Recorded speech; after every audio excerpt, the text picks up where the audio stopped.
সম্মানিত তিনি ভাই, আমি যে হাদিসটা পেশ করতে গিয়ে এতক্ষণ ধরে বক্তব্য রাখছি, সেই হাদিসের দ্বিতীয় অংশ হচ্ছে এই, আল্লাহ নবী বলছেন অতুরাজ্জুলিহি, তিনি সিথি করতেন ডান দিক থেকে, অতুহুরিহি, তিনি যখন পবিত্রতা অবলম্বন করতেন, যখন তিনি উজু করতেন আগে ডান হাত ধুতেন তারপরে বাম হাত, সবাই জানি আমরা এটা, তাই না, সবাই জানি।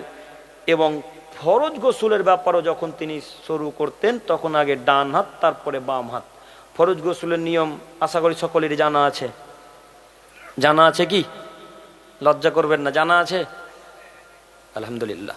ফরজ গোসল ভালোভাবে শিখে নেবেন ইমাম সাহেবের কাছ থেকে, লজ্জা করবেন না। ফরজ গোসল অতীব গুরুত্বপূর্ণ একটা বিষয়, ফরজ গোসল অতীব গুরুত্বপূর্ণ একটা বিষয়। আরও একটা বলি, ফরজ গোসলের কথা যখন এলো তখন একটা কথায় বলেই যাই, স্ত্রী মিলনের দোয়াটা অতীব তাড়াতাড়ি শিখবেন, অতীব তাড়াতাড়ি।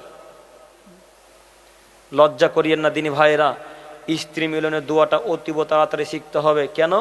আল্লাহর নবী বলছেন, যদি কোনো মানুষ স্ত্রী মিলনের দোয়া বলে, যদি কোনো মানুষ স্ত্রী মিলনের দোয়া বলে, তাহলে ওই জায়গাতে শয়তান আর, কথা বলেন, আসতে পারে না। আর যদি ওই দোয়া না বলে মেলামেশা করে, তাহলে ওই জায়গাতে শয়তান এসে উপস্থিত হয়, শয়তান সব কিছু দেখতে পায়। তো খারাপ লাগছে কি? ওই খারাপ বলি না, মানে শয়তান দেখবে, এটা খারাপ লাগে না? খারাপ লাগছে তো? তো দোয়াটা শিখা লাগবে।